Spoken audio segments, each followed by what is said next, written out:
Hey, friend, this is a really tender, powerful, and deep conversation.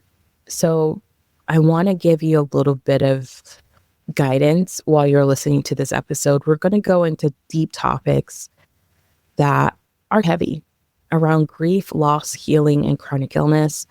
And yet, our guest today so graciously is open to sharing her story. If you've experienced grief, the loss of someone you love unexpectedly, if you've been carrying anxiety and frustration and you've been trying to cope, this episode is for you. And I am joined by Dr. Amanda Guin, a deeply compassionate emotional intelligence coach who brings both lived experience and deep training in trauma, public health, and mental resilience. She holds a doctorate in community care and counseling with a focus on traumatology, and her work is all about helping people navigate the messy, non-linear, and very real process of rebuilding after life-shattering loss. Amanda has lived through what many of us can't even imagine: the loss of her daughter, a miscarriage, chronic illness diagnosis, and then later the suicide of her husband. But what she shared with me in this episode is that coping wasn't enough for her. So if you've ever found yourself trying to be okay while everything is still aching, if you've ever wondered whether your grief and growth can coexist, if your business, your identity, and your capacity has shifted after a loss or illness, this episode is a gentle, honest reflection that you're not alone, that you're not broken, and that there are different ways to move through this time and still keep going, not because you're over it, but because you're learning how to carry it. All right, y'all, stay tuned. Welcome to Business with Chronic Illness, the globally ranked podcast for women living with chronic illness who want to start and grow a business online.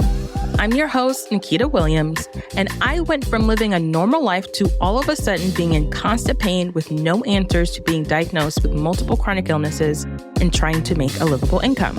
I faced the challenge of adapting traditional business advice to fit my unique circumstances with chronic illness, feeling frustrated and more burned out than I already was while managing my chronic illness, to becoming an award-winning coach with a flexible, sustainable online coaching business. I found the surprisingly simple steps to starting and growing a profitable business without compromising my health or my peace. Since then, I've helped dozens of women just like you learn how to do the same. If you're ready to create a thriving business that aligns with your lifestyle and well-being, you're in the right place. Together, we're shifting the narrative of what's possible for women with chronic illness and how we make a living. This is Business with Chronic Illness.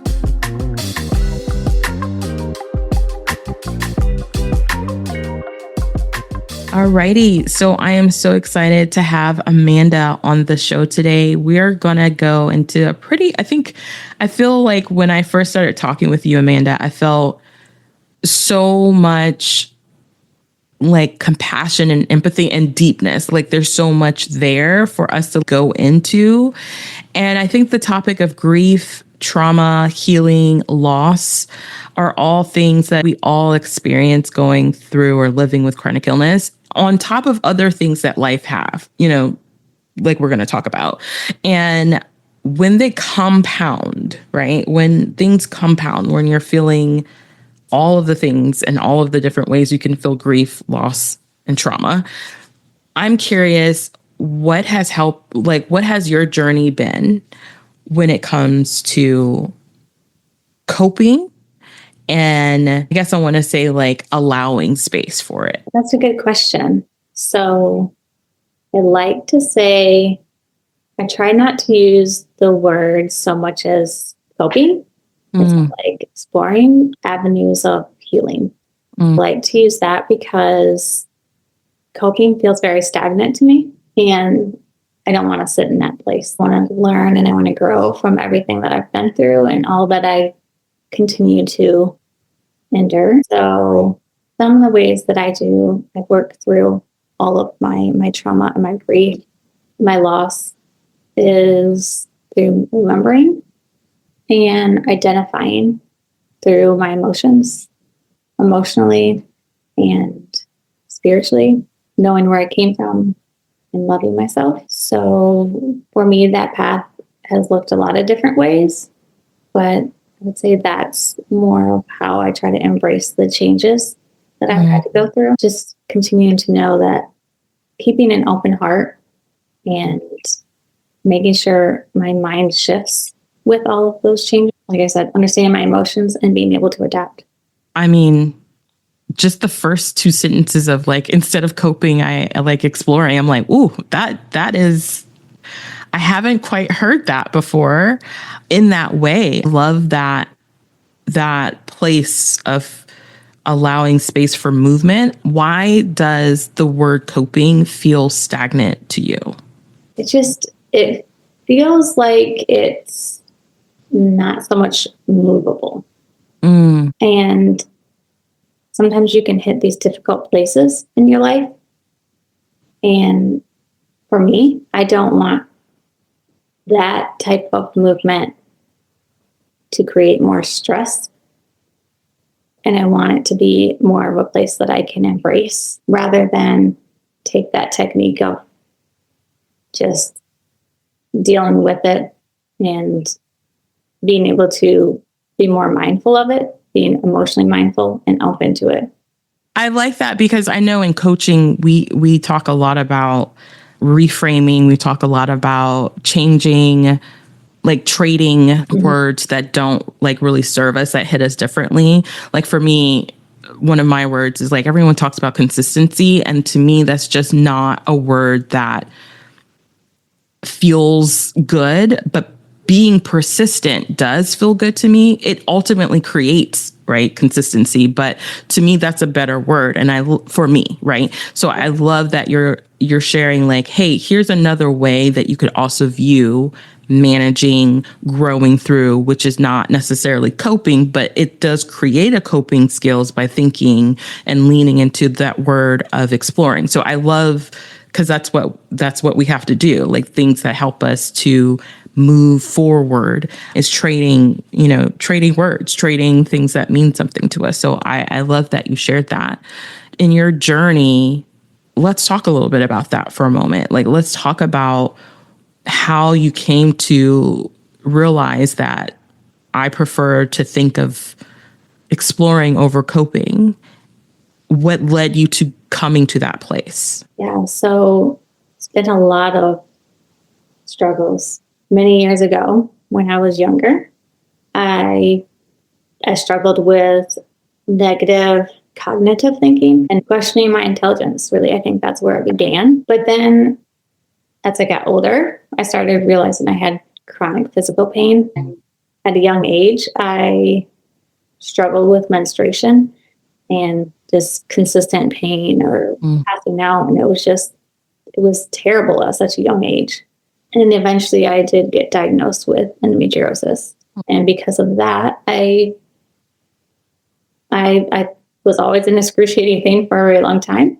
And then I was told by several specialists that, the likelihood of me getting pregnant and having children after all I've been through and all the surgeries and laparoscopies, that was very unlikely.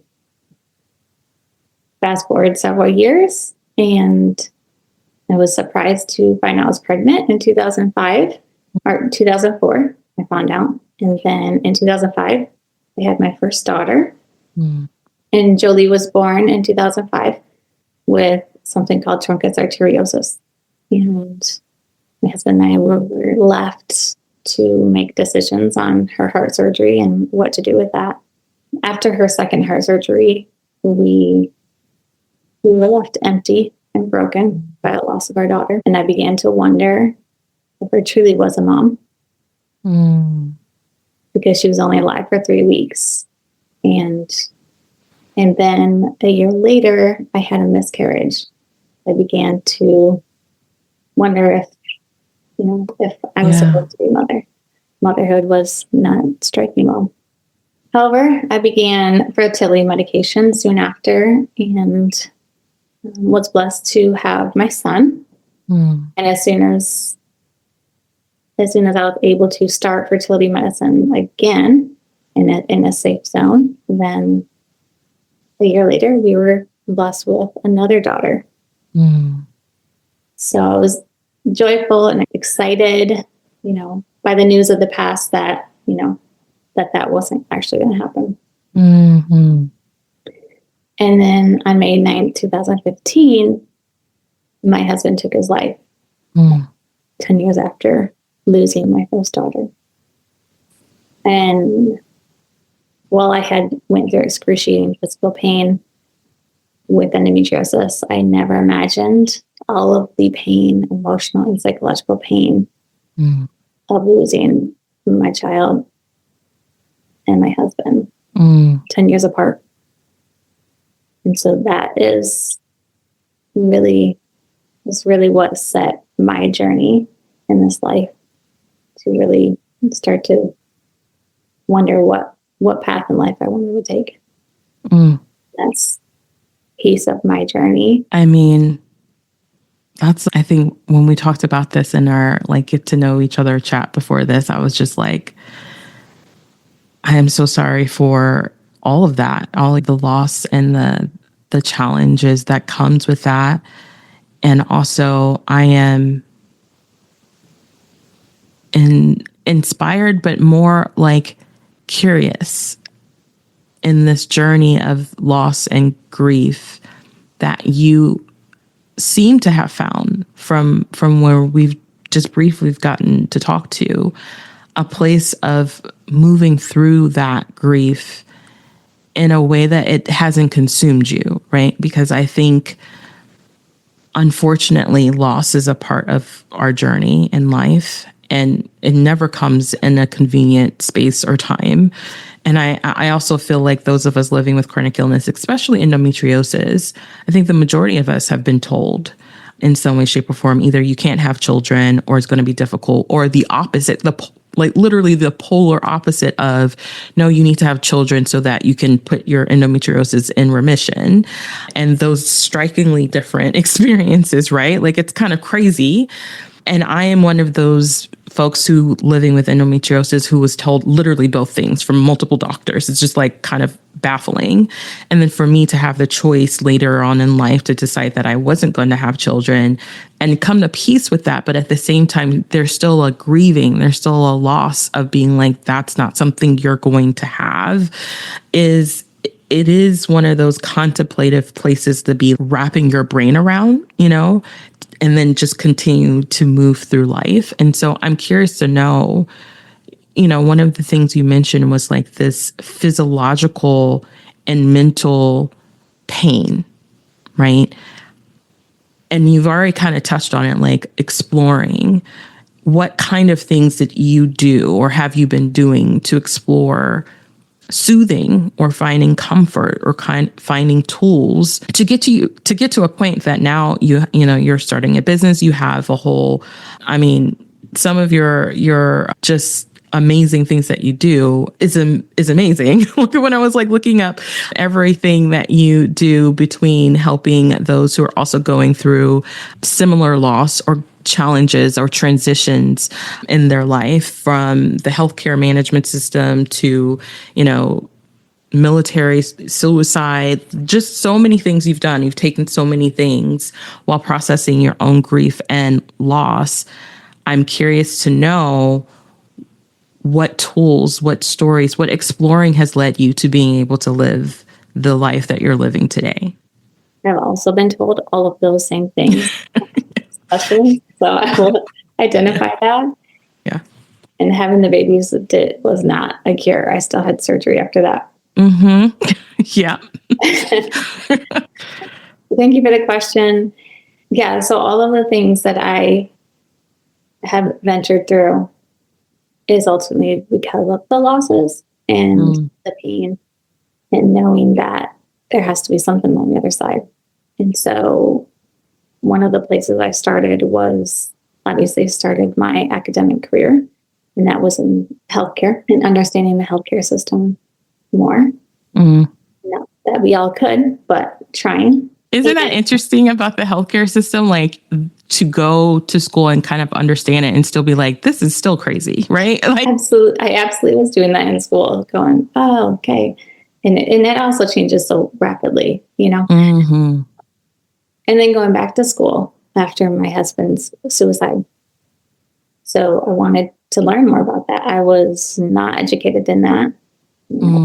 I understood mental health. He struggled a lot with post-traumatic stress and other difficulties, his past and his military affiliations. So he had definitely challenges.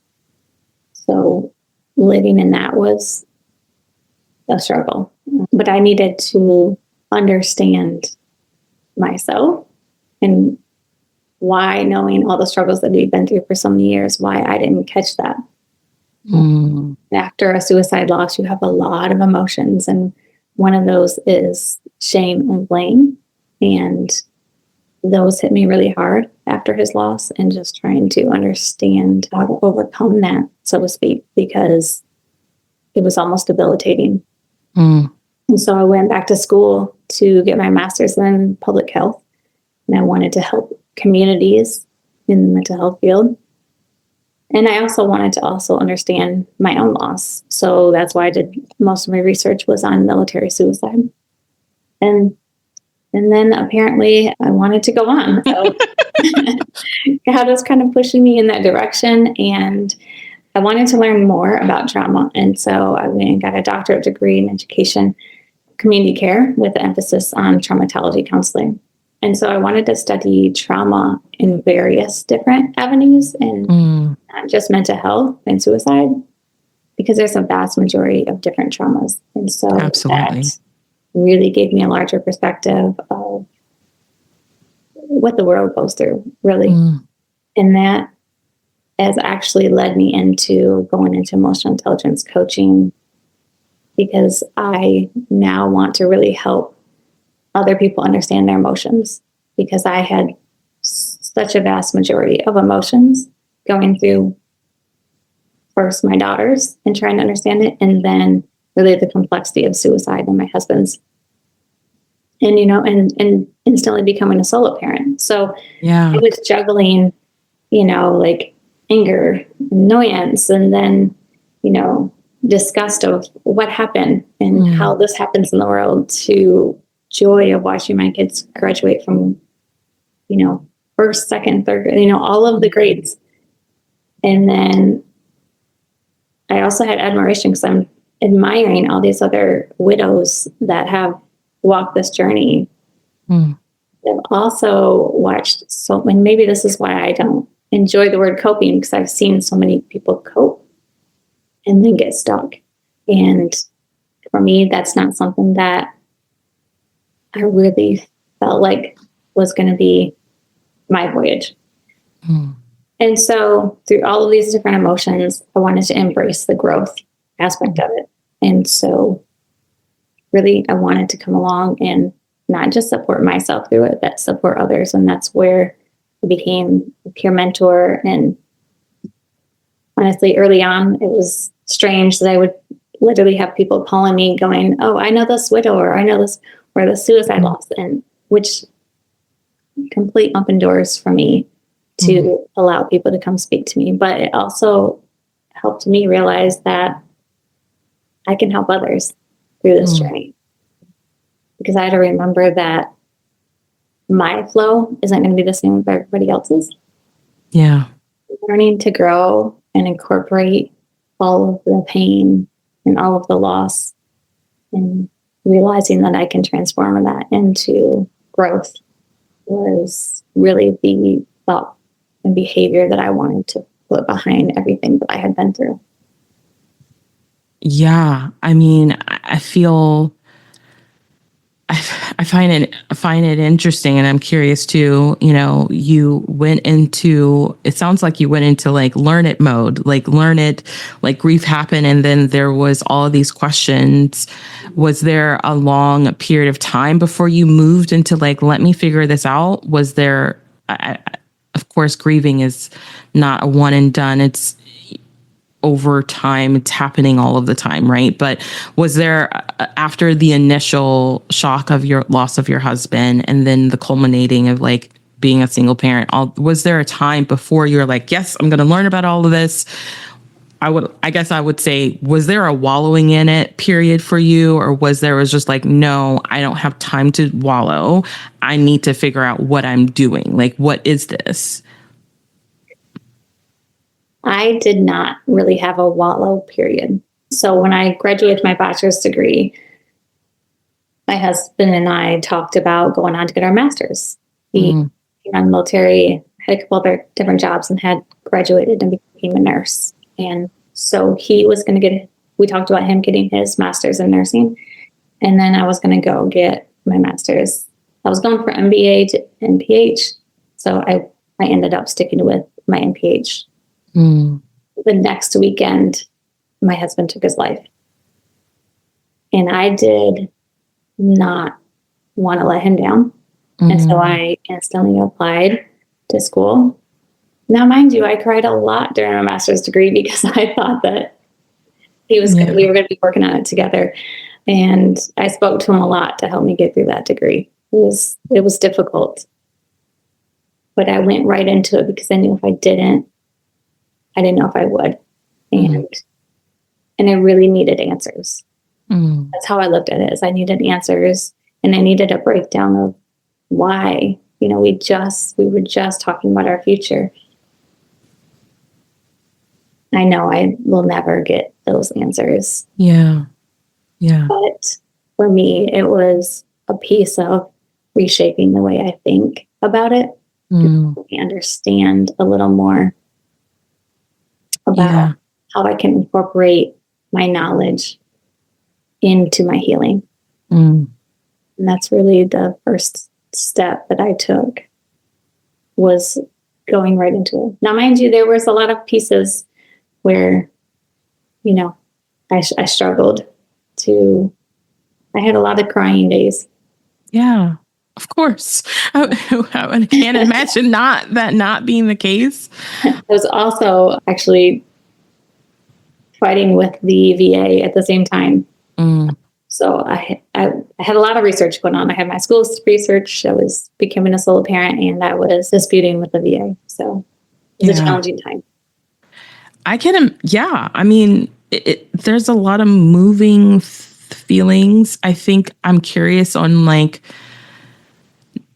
based on what you know now, I think a lot of us in general, when we're dealing with the transition and everything, I think we struggle with duality. I think we struggle with the ability to be grieving.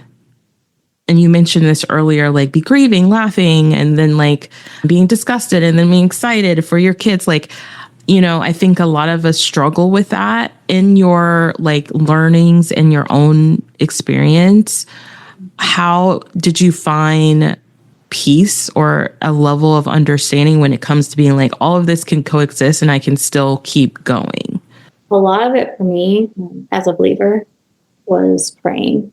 I did a lot of that, knowing that that would be one big way to combat all the negative connotation that would be thrown at me, or the negative thinking that I would be doing to myself. And so I just had to keep that thought pattern of knowing that I'm not alone and that God's with me. And there's not a specific process.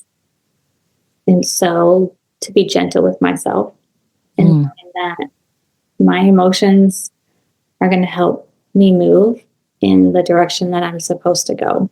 And between prayer and understanding that, and also incorporating yoga. I used to do hot yoga a lot back then, and I did a lot of crying on my mat. It was a lot of mat prayer meditation for me. And that was a way to find relaxation. There was a way to engage in my own creative thinking of what's next. How can I help myself in this moment? I didn't think back then that I was going to start my own business. I just wanted to come alongside other widows that had been through this Mhm. Just know that, hey, I'm here for support, and how can I help you, and what can I do to help you? So I Yeah. think that's where I was then. Yeah. I love that you shared that point of there isn't basically there isn't a blueprint for how you allow duality, like how you allow all of these moving parts to be. And I think, I don't know about you, but I'd be curious to hear what you think about this. But I find as a coach and having a business, and for you, sometimes we do just want the blueprint. Like sometimes we do, like clients will ask us like, hey, just tell me what to do. Like I'll get a message from a client that's like, hey, this is happening. I'm feeling all of this. And they're like, give me the framework that you use. And I'm like, I can share with you what I've done, but it might look completely different for you, and it's not going to feel exactly the same for you. And I think in reality, we are all looking for this like checkbox of like, how do we get through this? And we miss that intuitively our body will tell us how we need to get through this, like our awareness, our intuition, all of those different things. We just have to allow it. But when you're working with clients who, and I'm assuming this because I've just talked to enough coaches to hear, like, they just want the answer. And it's just like, I gave them the answer and they're still not experiencing what I experienced. And we have to explore what that might look like differently for them. How have you helped, widows in those places, or women in whatever area of loss or grief, to realize like, ultimately your healing is coming from within you, right? What does that look like when you're helping women in that space? That's great, because that's exactly what I was about to say, is that the wisdom is within ourselves. And I just try to help them tap into the emotions that they're feeling and the problem or the challenge or the struggle that they're facing, because it is in us. It's all the answers are within us. It's just learning or being guided into tapping into what those are. So I try not to really, I guess, offer too many tools. I want them to kind of figure out their own. I'm sure there is definitely a blueprint. We could all, type it up and say, this is what worked. And my voyage through all of this is not going to look like anybody else's. And it may not help somebody else that's going down this same journey. And so I just like to help come alongside people and help sort of like filter them through those emotions and realize that, there's always reason for the process. We can't always see it. We can't see that big picture. Remembering that, my way is not always going to be your way. But I want to help people discover that within themselves. So I think each one of us has our own individual inner purpose. And just being able to discover that is really what is special and beautiful. And being able to empower other people to do that is just what I love to do. Yeah. I think it's my best friend. She is a coach who works with trauma, and she's an emotional intelligence coach and CBT, trauma informed person. She's got all these certifications. I always tell her, like, girl, she's like, she reminded me a little bit of you when you came on here. I was like, oh my goodness, it's like my friend is like that. And something we always talk about is, I think the world wants to define what our trauma is going to look like. Like, I've been really anti big trauma, big trauma, small trauma. And I'm like, I don't think our body knows the difference. Our body just knows that it's trauma, right? Like, whether it's grief from like a pet passing away, whether it's grief from having a new diagnosis that is completely like unexpected. I know for me this year, I've had multiple diagnoses. I've had a new one recently that it's the least life altering in most ways, but it's the most hard, like been the most difficult for me to process. Like, it's a completely different feeling, and it feels more grievy than other things that I've experienced. And I'm like, this is so weird, right? But I say that to say, like, as you've learned working with people and also experiencing it yourself, is there a difference? Is there a difference between, what they call big trauma and little trauma? Is that even a thing? Or is that just the way that the world has tried to, I don't know, make it feel better? I don't understand this logic, but I'm curious on what you think about this. That's a good question. I think there can be some differences in trauma in just how the body reacts. I think everybody has their own set of big T and little t. I think big T is more like life-threatening, right? And that can be devastating to the body, to the mind. That's when I think a lot of people don't necessarily really understand how to get past that event. And it could be even getting shot, like somebody coming through, getting shot and realizing that I lived through that. That could be debilitating, but it can also be transformative. And then sometimes, people then change their whole life. Little t, I think people, there's always these diagnoses in the DSM that tell us what is and isn't trauma. What is DSM? Sorry, that's the diagnosis book that they use for clinical diagnosis of like post-traumatic stress or other mental disorders. And so a lot of clinical people will go to that book and look at it and say, oh, well, this might be a trauma, but maybe bullying really isn't a trauma. Honestly, I don't think another reason why I wanted to become a coach, because I don't want to diagnose other people's traumas. I just know that we face them and how to get through them. And so, a large answer of big T and little t, yes, some can be much more extravagant. But do I actually know the scientific background of evidence if it relates to the body the same? I don't. I haven't done enough research in that area. But I think any type of trauma will affect us mentally, emotionally, and physically.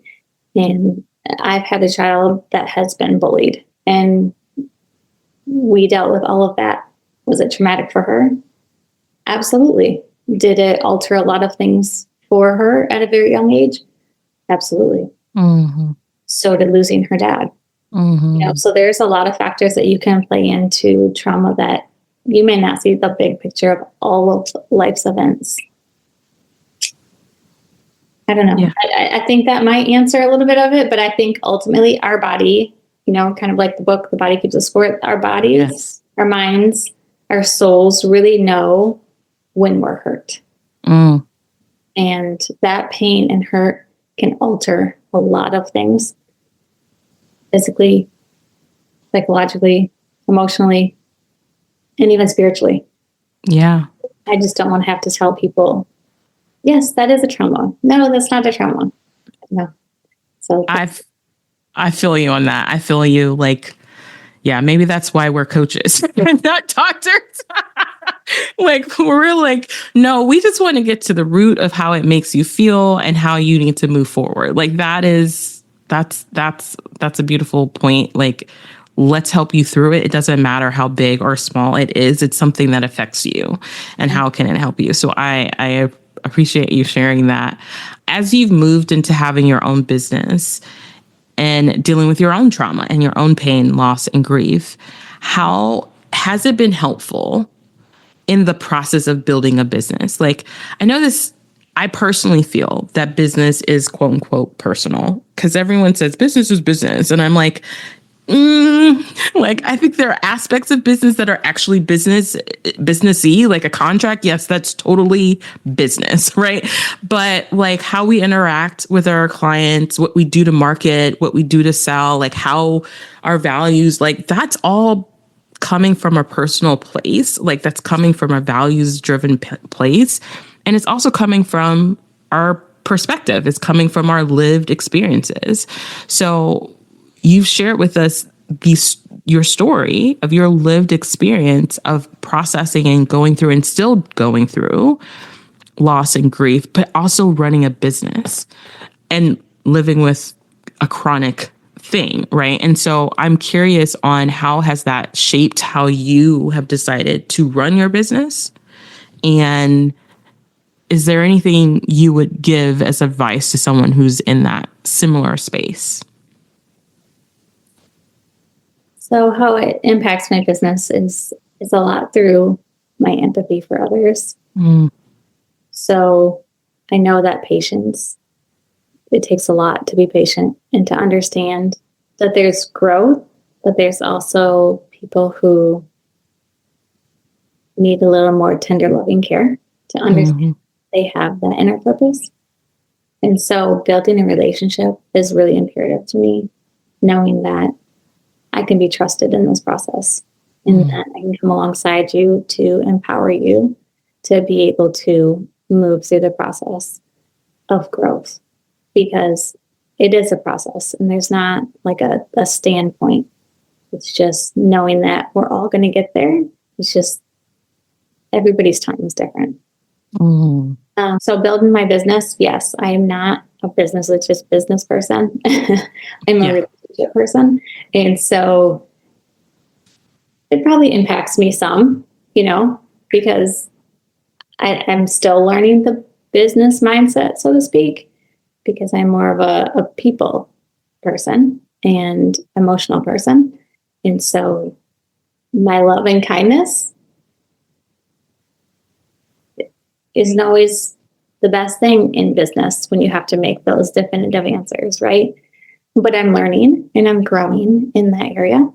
And so your second question was, how could I help other people understand that in harmonizing their business? I would say maybe incorporate your own values. What's most important to you, and how you really want to see it fit into your business. So if you're not, that contract business dotted line kind of person, which I'm not, I would say that you'll start to learn your flow. You'll start to understand what emotions you can bring forward and what emotions you might just need to hold on to and maybe process later. So self-awareness is really important when you become a business owner. Absolutely. To also manage those, right? Like, okay, I'm aware of them. This is hard. Or, when you're coaching, and then becoming able to manage those and to become patient even with yourself and your clients through the process, so that you can be empathetic, and know that you're each going to take something away from the process. So I think that would be it for me. Yeah, no, I love that. This process myself, I promise. Yeah. I think I would say, when I'm thinking and hearing you, because I know you've just as a coaching business, you're just kind of starting in that lane, but you have so much other experience in helping other people I'm sure move through transitions of loss and grief while trying to find a job or while starting a business. Maybe there giving yourself permission that things of what you thought might look a certain way might feel a different way and might ultimately look a different way because of your loss, right? Because of your grief. I think that's a hard thing for us to accept. There's a hard place of acceptance when it comes to that. I'm curious if someone were listening and they currently already have a business and they're already doing what they thought they were doing, and then they're in that place where you were at one point, where it's this loss unexpectedly happened and now I view things differently. I feel about things differently. Some people will wonder, do I just pause everything? Do I tear everything down and just figure it out? What would you share with someone who's in that space, who's trying to figure out, this has changed how I view everything or how I feel about everything? What to do or what not to do in that circumstance? Well, I guess it would be different for everybody. So for me, it would look different from the next person. And I don't think I could go down the path of just saying, go this route, back to the blueprint, go this route, because this is what worked for me. I think it's kind of navigating and embracing all of the changes that you're going through. And for me, embracing was learning. Obviously, that's where it started books and courses and just understanding the basics. I then wanted to incorporate self-improvement and what that looked like for me. And that was also change and learning new ways of doing something or understanding something and setting myself goals along the way. Mm-hmm. I then had to incorporate that movement because I didn't want all of the pain stuck in my body. And so I then incorporated physical movement, which was like yoga, Pilates. I would even YouTube, somatic breath work and get my body moving in the process, and motivation, which was more on the spiritual level for me. So I think I don't have like a step-by-step process for somebody because, like I said, everybody is different, but being able to embrace the change, being able to reflect on what you've been through and what you're going through, including the pain, including the struggle. Sometimes it looks or feels like defeat, but just reminding yourself that I can get myself back up and I can do this again. Even if that's, hey, this morning, I know something we say a lot is just getting up to brush your teeth during really hard grief days. That's accomplishment. And not negating the fact that small accomplishments will then gain upon each other. And you'll continue to grow and you'll continue to incorporate something new and strengthen yourself every day. So I would say also kind of adapting to change, because I think that's really big for people. Just change and learning how to embrace it. Yeah. Yeah. And I like how you're saying like there isn't, what that looks like for you isn't necessarily the same thing it looks like for somebody else. However, I do still hear a relatively guide on moving through something like that, which is kind of like a resting period of realizing, okay, whatever this looks like, and like identifying what your body or what you need out of this, where you want to go with this, and then just really embracing that however it's going to look, it's okay. There's not a right or wrong to your grief. There's not a right or wrong to the decisions you currently are going to make in that space. It's just trying to figure out what is good for you. And I think sometimes that takes permission. That takes permission to give yourself that space to grieve or to get up out of the bed and brush your teeth. Right. So I love that you're sharing, like, it's going to look different, but it's a beautiful thing to just allow. Really, it's just allowing what is to be and deciding what you're going to do. Yeah, so I do have like a little process. So my theory is I say apply, and it ends with an I. So acknowledging where you are, who you are, and what you want. And sometimes it can be really hard even acknowledging the beginning. Actually, if an event just occurred or the pain is coming, it can be really hard. Pausing to reflect, and your inner session, your breathing, just understanding, where you're at, purpose. It's that inner desire, the intention, and the direction that you want to go. And then loving yourself unconsciously, consciously, and subconsciously in that process. And then, as you move through that, then impacting by giving back and uplifting and empowering. And that's kind of where I find that I am. Well, continue to go around the process. I think, and I kind of came up with this because applying yourself is important. And then being able to give back to those and knowing that no way is perfect, but And if you have to come back and go back to the start, I know in my dissertation, so my theory, my dissertation, it was like this circle that I did a dissertation on suicide surviving spouses. But there was always a pointing back point where you hit here and you're doing so well and you're growing, and then an event occurs, right? And you find yourself, oh no, I'm back at the beginning. But always know that even when you find yourself back at the beginning, there's still a way to keep moving forward.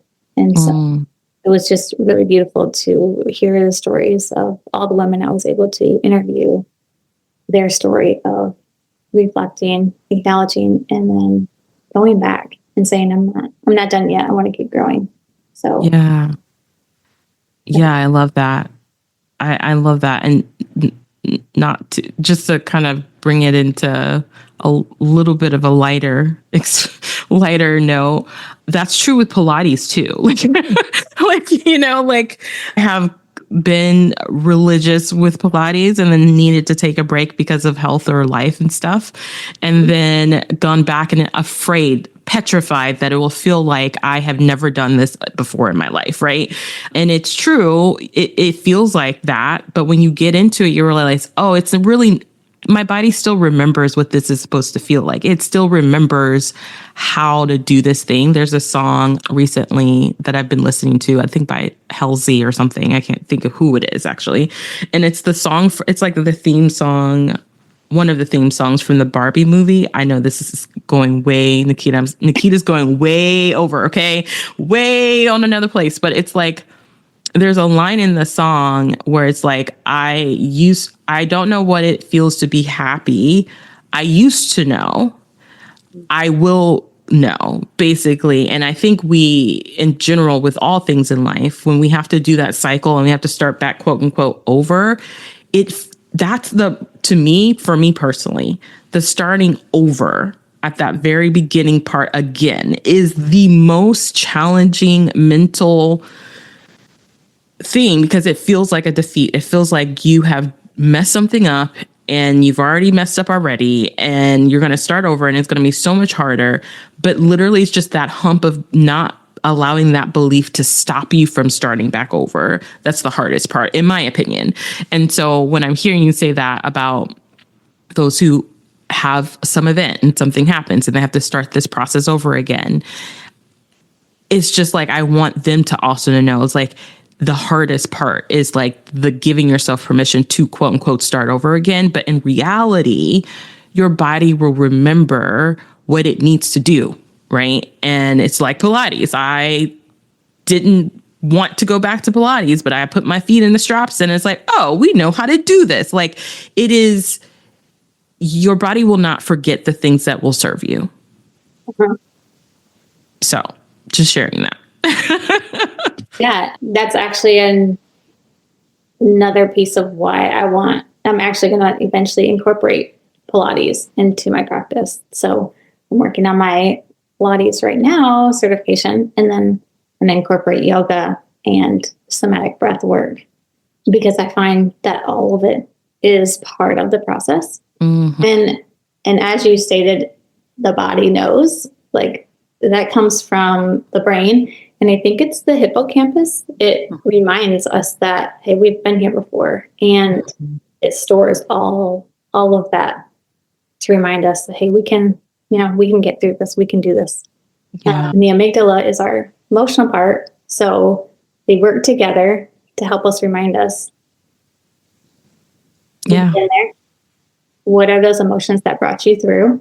And how can you relate back to those emotions so that you can work through the process? Even if it's Pilates, it's going, your brain's moving and it's going, oh, it's hard. And then you go in your second or third time and going, oh yeah, but I remember this and I did it again and I'm doing it again. And so that's a significant role of overcoming the fear, right? Yeah. Just not starting again. So yeah. Congratulations on that, because a lot of people get stuck in that. Yeah. And it's a really big challenge, Yeah. but you really do. That's a process of growth, and that's how your brain grows. And that's another one of my things is this brain health. So that's another thing I I like to coach on. And in happiness, I'm also writing a book on happiness. So just everybody's view is different. Yeah. It is a beautiful thing. I tell people all the time. I have a couple of clients who I think a lot of us focus on grounding, which I think is important. But I also feel like we need to focus on releasing. And I find, to your point, part of this healing, like the movement, breath work, movement is a form of release. So is screaming and yelling and like, so movement is a way of releasing. Grounding is great to kind of recenter and like tell your nervous system we're safe, we're okay. But we also store all of that energy energetically, and that energy has to go somewhere. Right. And so movement is a huge part of that. So I love that you're incorporating that part into your practice, or encouraging your clients to do that, because that has made all the difference for me. I'm like not doing it to like lose weight. I'm doing it to like release, and also it just makes me feel good. Like I feel so much better when I have that kind of release. So it's powerful. It is. So what's coming up for you? I hear you just said you're having a book coming up. What else is good that's happening? And tell us where we can find you. Absolutely. So yes, I am working on my book. It's going to be Happiness is a Facade, and growing my business, like I said earlier. So I am working on my certifications for Pilates, yoga, and then eventually breath work to incorporate that. You can find me at www.growwithpurposecoach.com. And yeah, so I'm really excited for what's coming up and continuing to grow this business. Emotional intelligence is an exceptional piece, and I want people to understand their emotions through the pain and through all walks of life, right? And not just for self, but for those around us. But then I also want to help people process the pain or the trauma or the hurts or the grief, and that's through movement. So that's why I really want to build the business, so that people can get a full understanding of, okay, here are my emotions. This is brain health piece to help you understand what's the best approach to help, where to eat for my brain, and then movement. So I want to incorporate a whole mind, body, and soul practice for people to get healed. I love that. Well, thank you so much for being on and sharing your lived experience, your story, and your thoughts on how we can process and kind of grow and keep growing through the grief and pain that we go through. So thank you. Thank you, Nikita. I appreciate you having me on. That's a wrap for this episode of Business with Chronic Illness. If you would like to start and grow an online coaching business with me, head to the show notes to click a link to book a sales call and learn how to make money with chronic illness.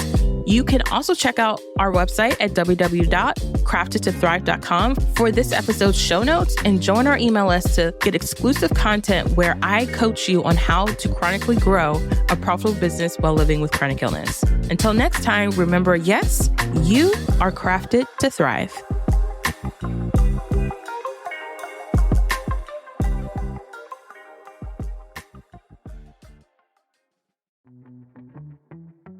So let me tell you about one of the tools that has quietly become the heartbeat of my business over the years.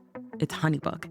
I use it for everything. No, seriously, everything. It's how I book my podcast guests, bring on new one-on-one clients, even manage group coaching calls when my other platforms decide that they want to have a meltdown. From contracts and payments to contact forms to task reminders, HoneyBook keeps all of the moving parts in one place. And it is all automated. And here's the real kicker. It works with my capacity. Whether I'm having a low energy week or need to automate a bunch of stuff in one go, or just create a system that makes it easy for me to run a flexible business, HoneyBook gives me that freedom to still move my business forward. If you're looking for a central hub to help you work smarter, not harder, I highly recommend you checking it out. So if you head on over to the show notes, you'll get 50% off your first year. And yes, that's my affiliate link, but I only share what I actually use and love. HoneyBook is my jam, and I hope you check it out.